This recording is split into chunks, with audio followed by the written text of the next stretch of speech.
Part 3. The Empire's Edge. Chapter 20.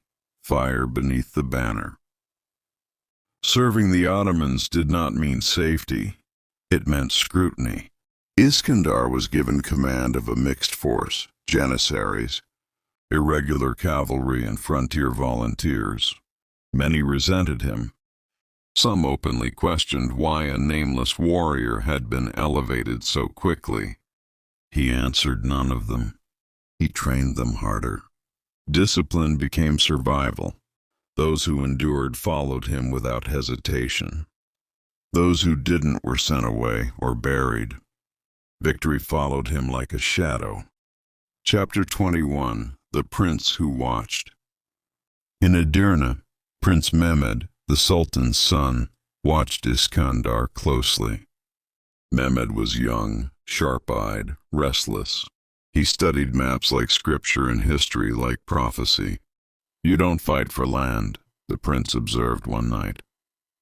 "You fight for meaning." Iskandar met his gaze. "And you don't dream of ruling," he replied. "You dream of destiny." Something unspoken passed between them. Respect. Chapter 22. War Against the Beys. The Ottomans moved to absorb rebellious Anatolian beyliks. Iskandar led the vanguard.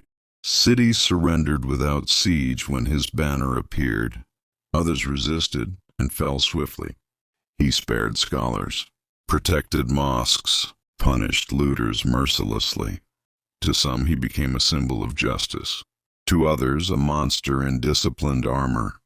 The empire expanded. So did fear of the wolf. Chapter 23. The Cost of Obedience. Orders came that Iskandar could not accept. A rebellious town accused of aiding Byzantines was to be destroyed entirely. Men, women, children. Iskandar refused. The imperial order bore the Sultan's seal. Disobedience meant death. Iskandar chose a third path. He evacuated the civilians secretly, then allowed the army to burn an empty city. Officially, the command was fulfilled. Unofficially, Iskandar had defied the empire. Spies reported everything. Chapter 24. Judgment in Edirne. Iskandar was summoned to court. Whispers filled the halls. Some demanded his execution. Others feared civil unrest if he were removed. Sultan Murad listened silently. "You save people," Murad said at last. "And in doing so, you teach them to expect mercy." "Mercy is not weakness," Iskandar replied. "Injustice is." Silence stretched. Then Murad laughed softly. "Go," he said. "But remember, empires forgive only what they control." Chapter 25. The Woman Who Waited. Zara joined Iskandar in Edirne. Marriage followed quietly. No celebration, no courtly spectacle. She grounded him. When Iskandar doubted, she reminded him of faith. When he hardened, she reminded him of humanity. Yet even she sensed the storm ahead. "You stand between princes and crowns," she warned. No man survives that easily. Chapter 26. The Fall of Murad. Murad grew ill. Courtiers circled like vultures. Power shifted before death arrived. When Murad died, the empire trembled. Mehmed ascended the throne. Young, brilliant, dangerous, the wolf now served a lion. Chapter 27. A Dream Named Constantinople. Mehmed summoned Iskandar alone. "I will take Constantinople," the Sultan declared. Iskandar studied the maps, the walls, the sea, the impossible challenge. Many had tried. All had failed. Empires are born from impossible acts, Iskandar said slowly. But they are paid for in blood. Mehmed smiled. "Then help me pay the price." Chapter 28. Cannons and Faith. Preparation began. New cannons were forged, monsters of bronze. Engineers worked day and night. Scholars debated prophecies. Iskandar oversaw logistics, discipline, morale.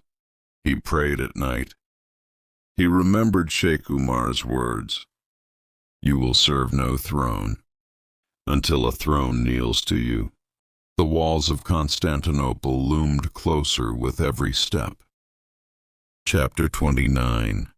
The siege begins. In spring, the Ottoman army surrounded the city. Bells rang in defiance. Crosses glittered atop towers. The sea closed in. Cannons roared. The earth shook. For weeks, neither side yielded. Blood fed the soil. Corpses filled trenches. Iskandar walked among the wounded, speaking little, carrying the weight of every death. This was no longer ambition. This was history being carved alive. Chapter 30. The choice that defines a man. During a night assault, Iskandar found a breach. Victory was possible, but at terrible cost. He sent word to Muhmmad advising delay. Muhmmad ignored it. The assault was ordered.